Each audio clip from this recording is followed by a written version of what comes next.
DSC అక్రమాలపై YSRCP వాయిదా తీర్మానం ఇచ్చింది. వాయిదా తీర్మానం ఇచ్చారు ఎమ్మెల్సీలు చంద్రశేఖర్ రెడ్డి, కల్పలతారెడ్డి, అలాగే రామచంద్రారెడ్డి. డిఎస్సీ అక్రమాలపై చర్చ జరగాలి, అలాగే సిబిఐతో విచారణ జరిపించాలి, అలాగే విద్యాశాఖ మంత్రిగా ఉన్న నారా లోకేష్ రాజీనామా చేయాలనేది ప్రధాన డిమాండ్గా కనిపిస్తోంది. ప్రస్తుతం దీనిపై చర్చ జరపాలని వాయిదా తీర్మానం ఇచ్చారు ఎమ్మెల్యే చంద్రశేఖర్ రెడ్డి, కల్పలతారెడ్డి, అలాగే రామచంద్రారెడ్డి.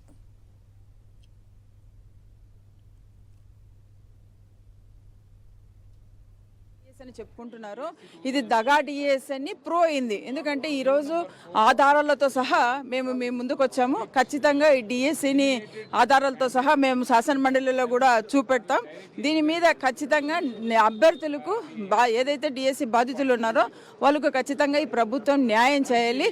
ఈరోజు విద్యాశాఖ మంత్రి గారైన నారా లోకేష్ గారికి కూడా ఈ విషయం తెలుసు. ఎందుకంటే ఈరోజు డిఎస్సిలోను ప్రత్యేకంగా స్పోర్ట్స్ కోటాలో మరీ కూడా అక్రమాలు జరిగాయి. ఇది అందరికీ కూడా తెలిసిన విషయమే. ఖచ్చితంగా దీంట్లో పెద్ద ఎత్తున కూడా శాసన మండలిలో దీని మీద చర్చ జరుగుతుంది. చర్చ జరిగేంత వరకు కూడా మేము పోరాడతాము ఈ హౌస్లో కూడా. ఎందుకంటే మేము ఏదైతే చెప్పామో వాటికి ఖచ్చితంగా ఆధారాలతో సహా చూపెడతాం. ఎందుకంటే ఈరోజు ఈ ప్రభుత్వము మళ్ళీ ఈ డిఎస్సిలో అక్రమాలు జరగలేదని నిన్న ఒక భారీ ఎత్తున వాళ్ళ ఎవరైతే టీచర్స్ సెలెక్ట్ అయ్యారో వాళ్ళను రోడ్డు మీదకి తీసుకురావడం జరిగింది. ఆ టీచర్స్ను రోడ్డు మీదకి తీసుకురావడం జరిగింది. నిజంగా ఈ ప్రభుత్వానికి ఏమన్నా ఆలోచన ఉందా నేను అడుగుతున్నా. ఈరోజు టీడీపీ నాయకులే కొంతమంది కలిసి వాళ్ళకు మీటింగ్స్ పెట్టి మరీ కూడా ఇది డిఎస్సి సక్రమంగా జరిగింది, మాకు అన్యాయం జరుగుతుంది, ఎందుకు అని వాళ్ళు అడుగుతున్నారు. కానీ మేము ఏదైతే ఈ డిఎస్సిలో ఉద్యోగాలు వచ్చాయో వాళ్ళకి మేము ఎక్కడా కూడా అగెనెస్ట్ కాదు.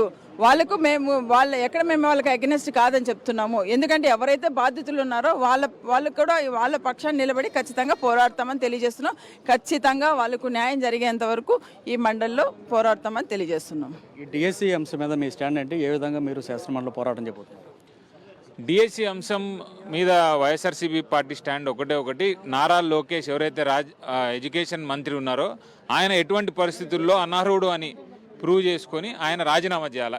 మొట్టమొదటిగా ఒకటి కాదు, రెండు కాదు, కొంతమంది వేల జీవితాలకి వాళ్ళ భవిష్యత్తులకి సంబంధించినటువంటి విషయం మీద ఇంత నిర్లక్ష్యంగా గవర్నమెంట్ తీసుకున్నటువంటి డెసిషన్స్ మీద ఒక జీవో మీద ఇంకొక జీవో మార్చి వాళ్లకు అన్యాయం చేసేటటువంటి విధంగా ప్రవర్తించిన ఈ ఎడ్యుకేషన్ డిపార్ట్మెంట్ కానీ, లేకపోతే ఒక్కొక్క ఉద్యోగానికి దగ్గర 10 నుండి 15 లక్షల రూపాయలు తీసుకొని తెలుగుదేశం పార్టీ వారికి సంబంధించినటువంటి వారికి మాత్రమే ఉద్యోగాలు ఇచ్చారు అనేటటువంటి అభియోగం ఏదైతే ఉందో ఆ అభియోగం ఎంతవరకు నిజము అబద్ధం అనేది తెలియడానికి ఖచ్చితంగా సిబిఐ ఎంక్వైరీ అనేది జరగాల్సిన అవసరం ఉంది. జీవోల్ని వీళ్ళ స్పోర్ట్స్ కోటాకు సంబంధించినటువంటి జీవోల్ని వాళ్ళకు ఉద్యోగాలు ఇచ్చుకోవాలని చెప్పి రోజుకొక జీవో ఇచ్చి దాన్ని మార్చి రాసేటటువంటి పరిస్థితి నుండి నిజాయితీగా మళ్ళీ ఎగ్జామ్స్ జరిగే పరిస్థితి వచ్చేంత వరకు కూడా మేము పోరాటం కొనసాగిస్తాం. Thank you.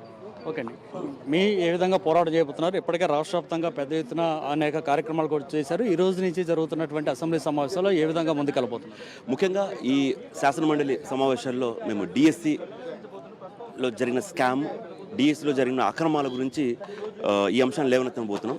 ఎందుకంటే మనకు రాష్ట్ర ప్రజలందరికీ తెలుసు డిఎస్సిలో ఎంత పెద్ద స్కామ్ జరిగింది. డిఎస్సి సంబంధించిన ప్రక్రియలో జరిగిన వాళ్ళకే స్టేట్ ర్యాంకులు రావడము, అదేవిధంగా స్పోర్ట్స్ కోటాలో వాళ్ళు ఎన్ని జీవోలు మార్చడము, దాంతోపాటు ఎంతమందితో బేరసాగాలు చేసి ఎంత డబ్బులు వీళ్ళు మార్చుకొని ఈరోజు అర్హత లేని వాళ్ళకు ఉద్యోగాలు ఇచ్చి ఆంధ్రప్రదేశ్ రాష్ట్ర పిల్లలను చిన్న పిల్లలు జీవితాలను నాశనం చేసే విధంగా ఈరోజు నారా లోకేష్ గారు ఈ స్కామ్కు తెరలేపాడు. సో ఆయన రాజీనామా చేసేంత వరకు ఈ పోరాటాన్ని మేము కంటిన్యూ చేస్తూనే ఉంటాం. రాష్ట్ర ప్రజలకు, రాష్ట్రంలో చదువుకున్న చిన్న పిల్లలకు మేము అండగా ఉంటామనేసి ఈరోజు వైఎస్ఆర్సీపీ పార్టీ తరఫున తెలియజేయడం. సో ఇది పరిస్థితి. ఖచ్చితంగా మేమంతా కూడా పూర్తి స్థాయిలో ఆందోళన చేస్తాము. ఈ రోజు నుంచి జరగబోతున్నటువంటి అసెంబ్లీ సమావేశాల్లో ప్రధానంగా శాసన మండలిలో ఈ అంశాల మీద గట్టిగా పోరాటం చేస్తాం. ఈ అంశం మీద ప్రభుత్వం చర్చకు రావాల్సింది. దానికంటే ముందు విచారణకు ప్రభుత్వం ఆదేశించాలి. దాంతోపాటు మంత్రి నారా లోకేష్ రాజీనామా చేయాలనేటువంటి డిమాండ్ తోటి ఈ కార్యక్రమాన్ని చేపడతామని చెప్తున్నారు. మరికొద్దిసేపులోనే ఇక్కడి నుంచి ర్యాలీగా వెళ్ళబోతున్నారు. ప్రస్తుతం మనం చూస్తూ ఉన్నాం ఎమ్మెల్సీలు అందరూ కూడా ఇక్కడ చేరుకున్నటువంటి పరిస్థితి ఉంది. ఇక్కడి నుంచి శాసన మండలి వరకు కూడా నిరసన ప్రదర్శన చేస్తూ వెళ్ళబోతున్నటువంటి అవకాశం అయితే కనిపిస్తుంది. మరికొంతమంది ఎమ్మెల్సీలు కూడా ఉన్నారు, వారితో కూడా మాట్లాడే ప్రయత్నం చేద్దాం. ఏం జరగబోతుంది, ఈరోజు నిరసన ర్యాలీ ఏ విధంగా చేయబోతున్నారు, మీ డిమాండ్స్ ఏంటి? మా ప్రధానమైనటువంటి డిమాండ్ డిఎస్సిలో జరిగినటువంటి అక్రమాలు చాలా వరకు బహిర్గతమయ్యాయి. వాటి మీద కంపల్సరీగా సిబిఐ ఎంక్వైరీ చేయాలి. తప్పు చేయకపోతే ఎంక్వైరీ చేయడానికి ప్రభుత్వానికి ఎందుకు భయం వస్తుంది? ఇవాళ బాధ్యత వహిస్తూ లోకేష్ రాజీనామా చేయాలి. మా ప్రధానమైనటువంటి డిమాండ్ ఇదే.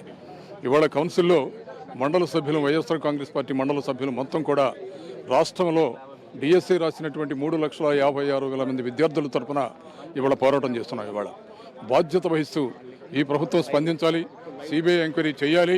సిబిఐ ఎంక్వైరీ కాకుండా బాధ్యత వహించినటువంటి ఎడ్యుకేషన్ శాఖ మంత్రి లోకేష్ రాజీనామా చేయాలనేది మా ప్రధానమైన డిమాండ్. ఓకే, మంత్రి నారా లోకేష్ రాజీనామా డిమాండ్ మీరు చాలా రోజులు చేస్తున్నారు, కానీ ఆయన ఏమో చర్చకు సిద్ధమా అంటూ కూడా సవాల్ చేస్తున్నారు.